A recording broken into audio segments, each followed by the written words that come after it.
Hello, and welcome to the Infinite Escape Room, the puzzling podcast where a group of geographically diverse chums meet up, have a drink, and work together to solve a homemade escape room of the ears. I am Mike, and I'm drinking a Tiny Rebel Space Cake, which is a non-alcoholic oatmeal mocha stout. It's quite tasty in a sort of non-alcoholic-y and really wish I had a big old beery in front of me sort of way. And joining me this evening, we have... I'm Anna, and I'm drinking a lovely, warm, hot Earl Grey tea. Very cultured. Yeah, that is good. Not a San Miguel. No, not this time. Hi, I'm Alid, and I'm drinking a orange and pineapple squash. Adventurous.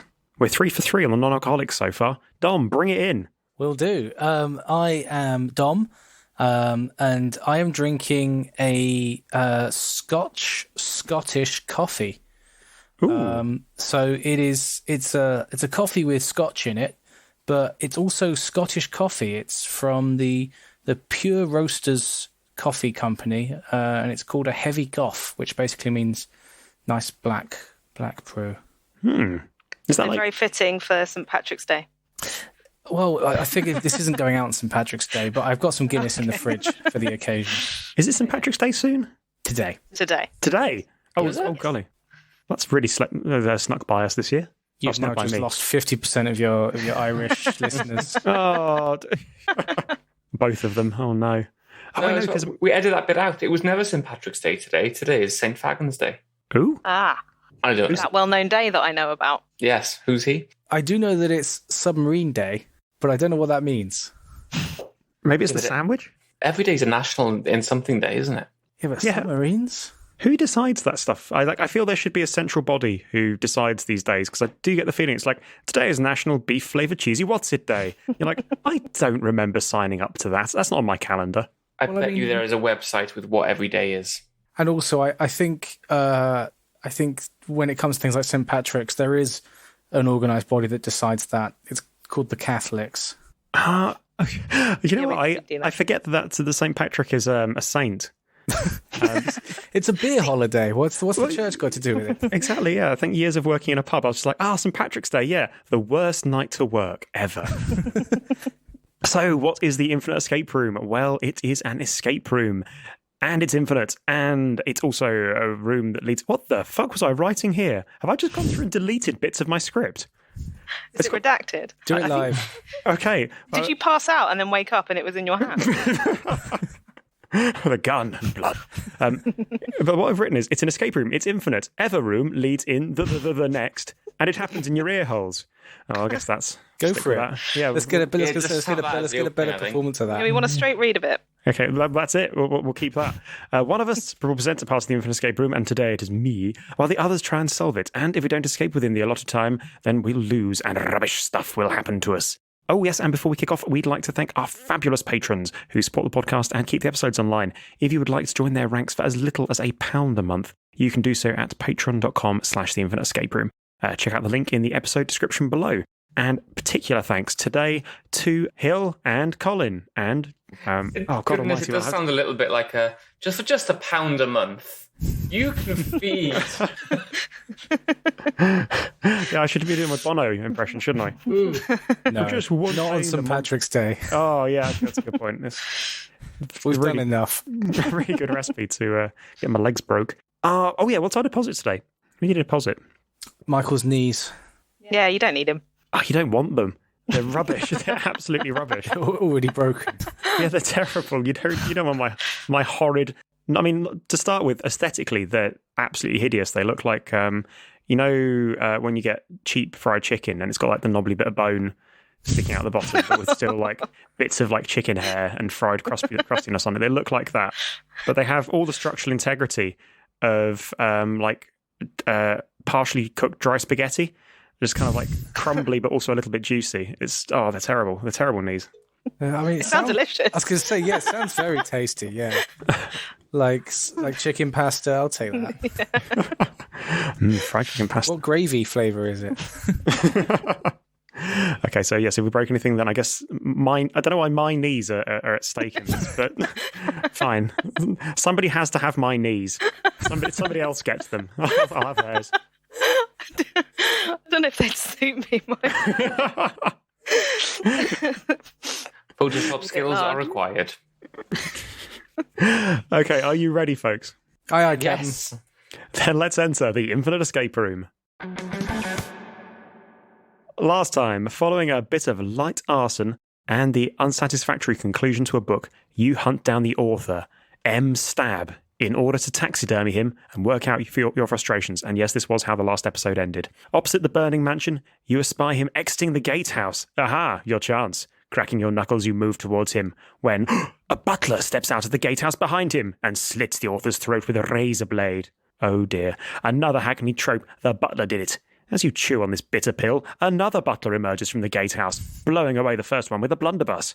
Another steps out a moment later, chainsawing the head off the second butler. This continues for several minutes, by the end of which is a pile of butlers 30 feet high, eclipsing the moon. A series of ambulances arrive at the scene, sirens blaring, and in the confusion, you too are bundled into the back of an ambulance which screeches away at high speed. As you rattle and bounce around with the gurney, you pull yourselves forward to remonstrate with the reckless driver. Putting forward into the cabin, you can see that the vehicle is being piloted by a Jack Russell Terrier in green scrubs. He gives you a momentary professional nod, his tongue lolling, before turning his attention back to the road. You follow his gaze and see that you are pulling up to the parking lot of St. Bernard's Hospital. You appear to have reached your destination. The rear doors of the ambulance are yanked open and a set of Dobermans clumsily pushing wheelchairs bark at you until you sit down within them.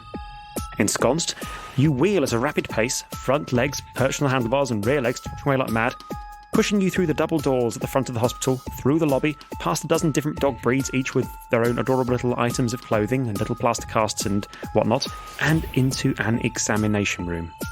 The Dobermans bark at you once more, take a quick pee down the sides of your wheelchairs, and then trot back the way they came, leaving you alone, and the door locking behind you with a decisive click. What would you like to do? I made a lot of notes about butlers there that just don't seem that relevant. Life lessons. Take it forward. So we're in a is this an examination room or an operating room? An examination room. In a dog hospital. Yeah. Okay. Cool. And we're locked in, presumably. Indeed. Yes. Okay. Right. What does the room look like? What's going on? It's a clean white room. In the centre of the room are 3 examination beds. At the back of the room is a desk. There's a wire glass door opposite where you came in. And to your right is a small metal panel locked to the wall. 3 examination desks, small white panel. Beds. Did I say desk? Small white panel. You're just making things up. He didn't say any of these things. So we've got 3 beds. We've got a desk, and we've got a wire door across the room from us, and we've got a metal panel next to us on the wall. Is that correct? Yes. Can we have a look at the panel? Sure. It's just a metal panel fixed to the wall and appears to be locked with a rotary dial number lock. Okay. Can we look at the desk? Sure thing. So you trot across the desk. The desk is a rather posh-looking polished walnut jobby with a small computer screen on top. Behind the desk, sitting primly on the chair, is a collie dog with a stethoscope around its neck, wire-rimmed spectacles, and a name tag on a collar that reads Dog to Biscuits. He sizes you up professionally, licks his nuts thoughtfully, and then wafts to himself quietly. With a big doggy sigh, he opens up a drawer with his snout, rummages around, and then emerges with 3 clipboards between his teeth, which he places before you. He then noses a fountain pen from his desk towards you, farts, and then returns to staring at the PC monitor, which appears to be showing the PGA. His eyes follow the ball greedily with every strike. What is a PGA? Professional golf arrangement. That's the one. Professional golf arrangement. Nice. Okay. So 3 clipboards. I presume they're associated with the 3 desks, not beds, or 3 beds. Okay. Can we have a look at the PGA? What does it do? A white middle-aged dude is hitting a ball on a field. Okay. All right. Okay. Cool. I thought PJ is he was wearing something zany complicated. trousers? Sorry, is he wearing lady trousers? Zany trousers. Oh, no, beige. Can I have a look at whichever clipboard is nearest to me? Sure thing. So, Dom, you see clipboard 1 is the nearest to you.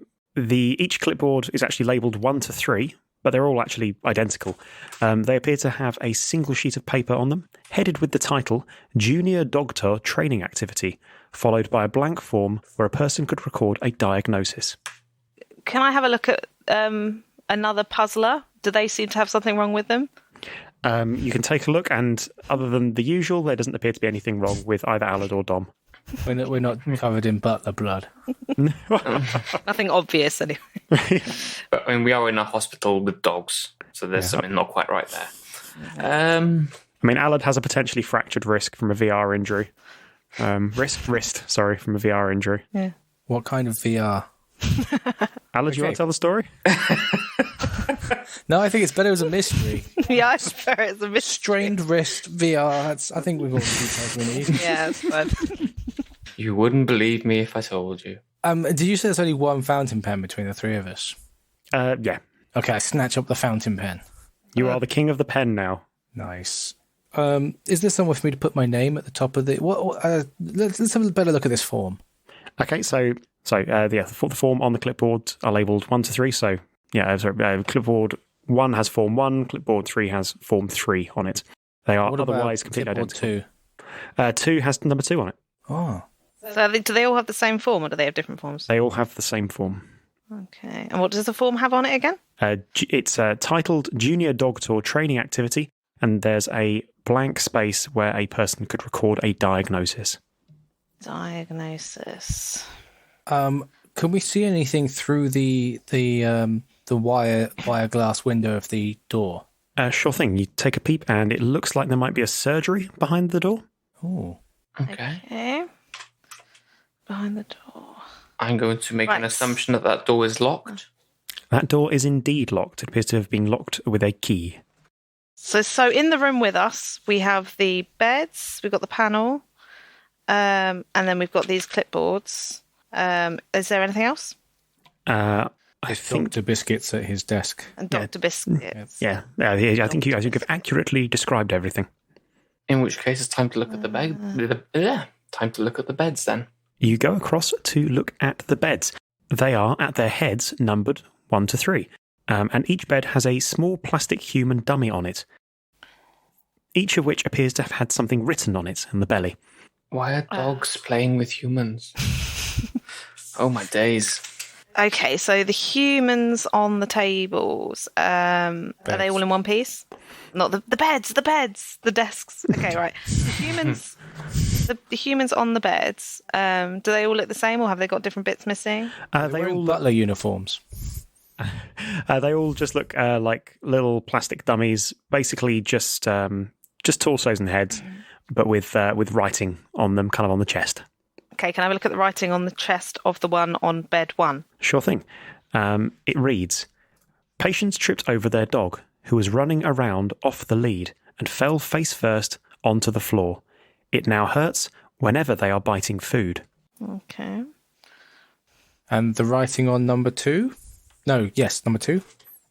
Number 2 reads, "Patient was walking their dog, a spaniel, when its lead snapped, causing him to fall backwards into the road. He was hit by a car. He can't feel anything from the waist down." Wait, sorry, these dummies are just heads and torsos, you said, right? Yeah. Okay, cool. I suppose, he wouldn't be able to. I was going to say, I'm wondering who'd be a phantom feeling at best. I didn't think that one through. And what's the writing on number 3? "Patient appears unresponsive and has a history of minor cardiac interruptions. Was brought in by their loyal dog, Boris the Mastiff." Okay, so I guess we've got 3 forms and 3 people to diagnose. Should we start with form 1 and person 1 who fell on their face? So this is patient that tripped on their dog and it hurts when they eat. Yep, patients tripped over their dog, who was running around off the lead, and fell face first onto the floor. It now hurts whenever they are biting food. Should we examine can I examine their jaw? Sure. Yeah, you can. You can open their jaw up. Does anything seem amiss? Their jaw appears to be fine. Because it's a What about dummy. their teeth? Looking at the teeth, you can see that the third from the right centre tooth appears to be a little bit wobbly along the top. Sorry, top row, third from the right centre. There's a dentist way of describing this, which has escaped me. Third from the right side. From the right. That's a canine, isn't it? Oh, No. wait, hold on. I'm going to count 1, 2. Yeah. All right. Yeah. Don't know why I Right. didn't see that coming. Oh, of course. Oh. Right, okay. I just got it. Oh dear. Right. Okay. So damaged canine tooth. Damaged canine tooth. So should we write that on the form for number 1? Let's do that. Cool. I've got the fountain pen, so I do it in my awful handwriting. And as I used to when I used to write with the fountain pen, I smudge half of it as I go. Good job. Proper doctor fashion. Yes. And then number 2, can't feel his legs. What's the dog pun about that then? Patient was walking their dog, a spaniel, when its lead snapped, causing him to fall backwards into the road. He was hit by a car. He now can't feel anything from the waist down. Can I examine him from the waist down? Yeah, there's I guess, the torso-y bulge where some junk might be and then no legs. But I think that's more a feature of the dummy that I described earlier than directly relating to this. I mean, if it's a spinal injury, you're not supposed to move him, right? But how are we going to look at the spine unless we flip him on his face? Well, he is a dummy, so I think he might survive. I don't think we'll pass junior Oh, of course, doctor school. whatever if we're treating just well, everyone's a dummy, really. So Well, I mean, who cares if they survive? If one of us covers the doctor's eyes, he'll never see. He'll never know. Exactly. Cool. Yeah, I'll do that. I'll try and distract Dr. Biscuits. Okay, I'll flip the dummy over. You give Dr. Biscuits a good old scritch behind the ears, and his leg starts going, while Anna irresponsibly flips the dummy over. You can see that there is actually a break halfway down the dummy's back. Break. Broken spine. I'm going to flip it over again discreetly before the dog notices. Oh, you flip The it back. dog. He didn't go to dog school to be called the dog. This is Sorry. Dr. Biscuits. Not Mr. Biscuits. Break halfway down the spine. Oh, Is that a particular vertebra? is it a spinal injury? Oh, nice. Oh, because he was walking his dog who's a spaniel. Spaniel. Spinal injury. Broken spinal injury. Yeah. So you got canine spaniel, and then the third body is got a I really hope history these of- were all unintended. I don't think I've gotten that one. Okay. So number 3's got a history Broken of minor vertebra. cardiac interruptions. Yes, patient appears unresponsive and has a history of minor cardiac interruptions. Was brought in by their loyal dog, Boris the Mastiff, who caused it. Can I check his pulse? He hasn't got one. Can I check the pulse of the other 2 that are supposedly alive? They don't have one either. They're all plastic dummies. Can we How do you tell open? if Can we open up the chest of this dummy or not? this isn't the surgery? I'm afraid you can't. Can we hit it on the chest and see what happens? I think it's hit it shout. on the floor, on the bed. Can I distract Dr. Biscuits this time? Anna goes to fuss Dr. Biscuits. Scratch him under the chin. I already did his ears. Okay, then. Dr. Biscuits is indeed a good doctor. And Yes, he is. While Alad assaults the patient, nothing happens. Nothing happens. Okay. So Boris the Mastiff, patient unresponsive, this is clearly a homicide. Caused it. Caused it. He sat on him. Boris. Does the chest seem intact, or is it crushed at all? It appears intact, apart from possibly a small dent where Alad's just smashed it, presumably with his good hand. Yes. Is it mastiff arteries in the heart? Is it? No, that doesn't work. He's stiff. He's stiff because He he's suffered dead. from a mastiff heart attack. Oh! I think we're Do you reaching. want to write that down? I do now. I mean, no, not really, but yeah, let's go with that. Mastiff heart attack. Okay, so what do you have written down? Broken canine, Damaged canine, spaniel injury. spinal injury, and a mastiff heart attack. Okay. Yeah. I think Okay, so shall I put the clipboards on all the beds and see what Dr. Biscuits thinks of that? Or do we need to give them back to him and go, voila, dog Oh yeah, talk? maybe. I'm not sure. I'm very intimidated by him. He's a giant in his field. Is that because he's a collie?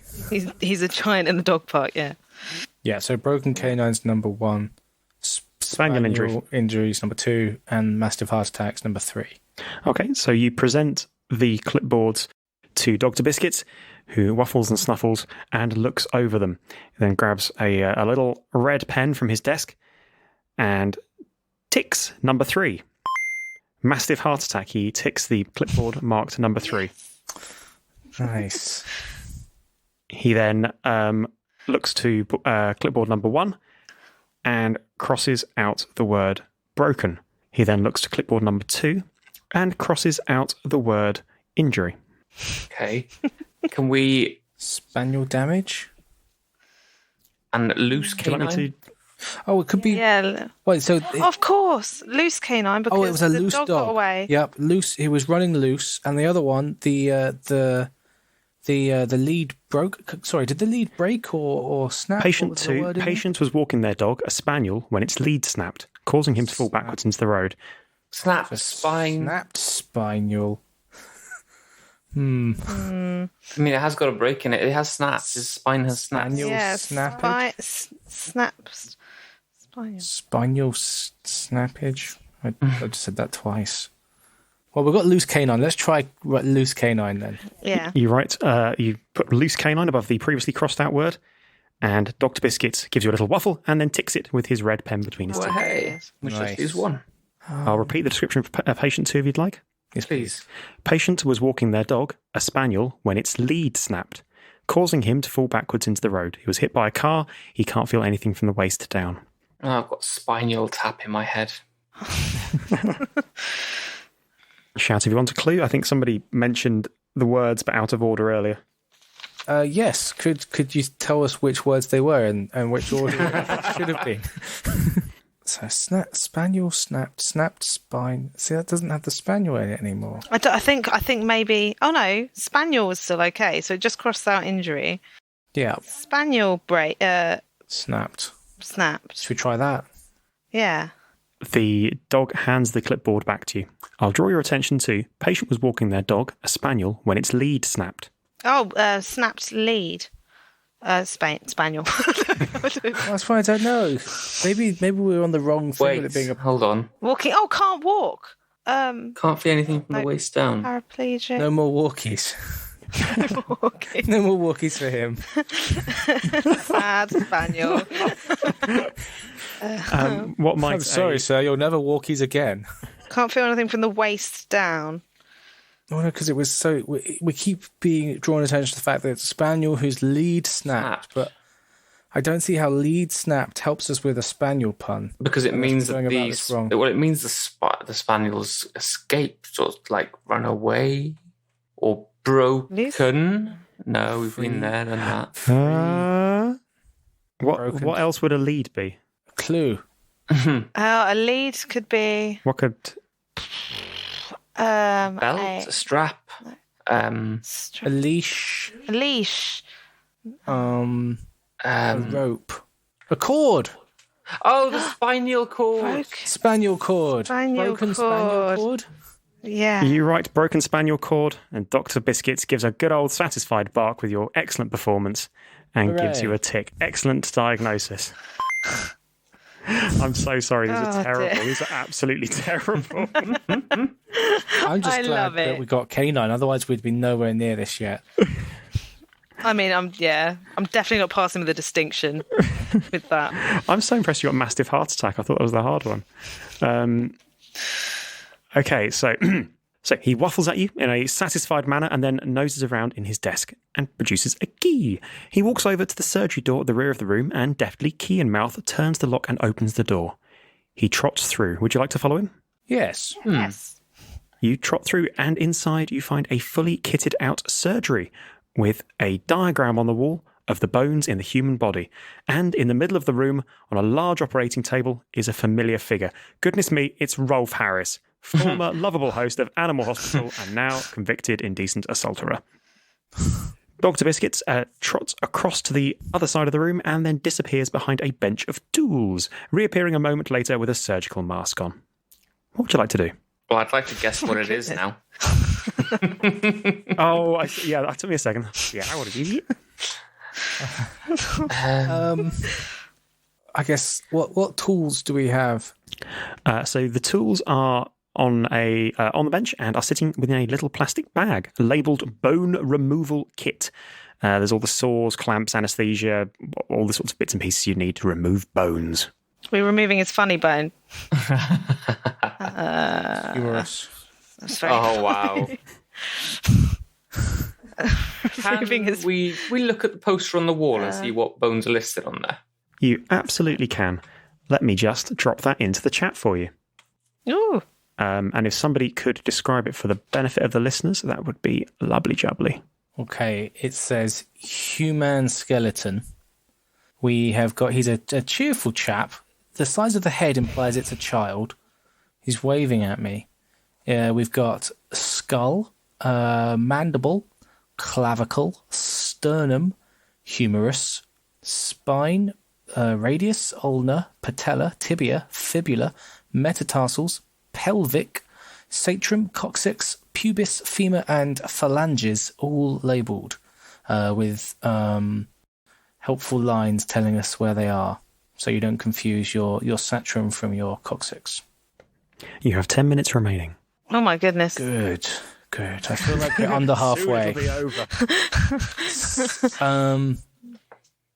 it'll be over. How do we know what we're looking for? What are we trying to remove from Rolf? If we have a look at him, we can work it out, surely, because we haven't really looked at him yet. Cool, let's have a look at Rolf. Is he conscious? Well, funnily enough, you take a look at Rolf, and he's not really conscious. He's in great pain and a little bit delirious. His body appears to be all lumpy and distended under his skin. In his delirium, he keeps raving, "The Home Secretary has to be joking!" over and over and over. In this, potentially related to the recent deportation order? Who knows? I have no... Anything's possible. Okay. Okay. Whereabouts? Is he bumpy all over? I don't want to touch him. Somebody else can do it. Are the lumps visibly focused in one area of his body, or is he just lumpy all over? Just generally lumpy. What's his head look like? Is that lumpy? No. What about his No, you definitely recognise it as Rolf Harris. What about his pubis and his coccyx? I'm pretty sure we could take them out. Yeah, let's get rid of those. Let's put those in the bin. Okay. Oh no, let's not. So we're getting the bone removal kit. Okay, then. yeah. You've got a bone removal. I gave you a bone removal kit. I might as well let you remove some bones. Yep, sure. You remove his coccyx and his pubis. Nice. And Anna puts them in the bin. Well, at least we know where they are. And what does Dr. Biscuits have to say about that? Dr. Biscuit is observing. Okay. Oh dear. Okay, so we know that he said the word joking, so let's take his humerus. Very clever. Open up his arm just above the elbow and remove his humerus. Remove his right humerus. You can see some of the lumpiness has visibly gone down in him. Perhaps he had too many bones, except now around the hips and dick where he doesn't have enough bones, but that's a separate problem. So someone's And been you put it putting to one extra side. bones into Rolf. So we have removed his humerus. Okay, I tossed the humerus to Dr. Bones to catch out of the air. I'm afraid you toss it, but Dr. Biscuits, being the professional they are, and wearing critically a mask, which would prevent them from catching said, just observes the bone scattering away on the floor. Oh. Can we remove his metatarsals and his phalanges? Sure, you do so. Nothing changes. He now has floppy feet. Yeah, Yes, floppy now feet to complement the floppy hips. Now he can't walk and he can't do much of that either, so it's fine. All right. So it's Is femur a funny word? Should we remove that one? I don't know. I feel like humorous. We was gotten by chance. What's he saying again in his What's he saying now? Yeah, He's still raving over and over. The Home Secretary. In fact, I'll do the voice. The Home Secretary has to be joking. That doesn't sound anything like Rolf Harris. No. has to be joking. The Home Secretary has to be joking. Oh.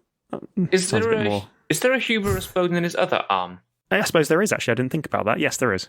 Let's take it. Let's take it out. You have it. You harvest another humorous bone, and you have 2 humorous bones now.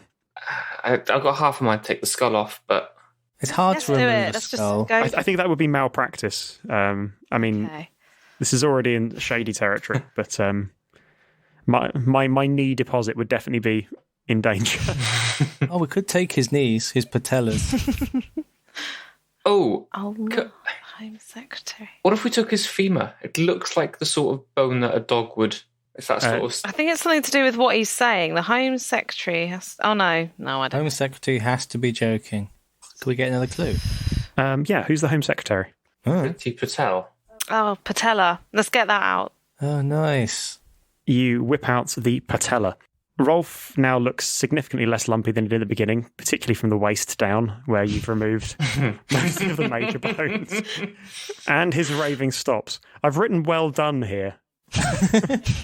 But I suppose it was the least you could do. We should have just started at the bottom and worked up. We probably would have done it faster. Yeah, you must as well. So Dr. Biscuits unmasks, nods sagely at the professional job you've done on the stitching, and then sits in the corner of the room patiently, eyeing up the bones you've taken out and drooling. Okay, yeah, let's throw him a bone. You give the dog a bone. Dr. Biscuits barks happily 4 times, and then sits there gnawing on Rolf's redacted patella contentedly. 4 times. 4 times. We've got a rotary dial number lock on the metal panel. So do you think the number is 4? Yeah, let's give it a go. Okay. You walk out of the surgery and back into the examination room and turn the rotary lock around to 4. Dogs can't remember long numbers. Success! The panel swings open. I'm so glad you didn't play around with that earlier. I was going to say, I feel like we could have strong-armed that one. Definitely. Just spun it around. The panel swings open to reveal the wall behind it, upon which are several rows of keys. Congratulations, you have found the wall keys. No sooner has your narrator uttered those words than a torrent of dogs smashed through the door you came in by, all barking, peeing and pooing in mad excitement. You find yourselves swept up in their mad doggo enthusiasm and out of the door and the hospital and towards the nearest lamppost. You're almost enjoying yourselves when you notice a tiny angry wizard is riding a dachshund behind you, and he's catching up. And congratulations, you've solved my puzzle. Well done, chaps. Thank Oh, you. very good. And you've done it with... You get to keep your knees. I do get... Oh. And you get one of Rolf's knees. Yeah.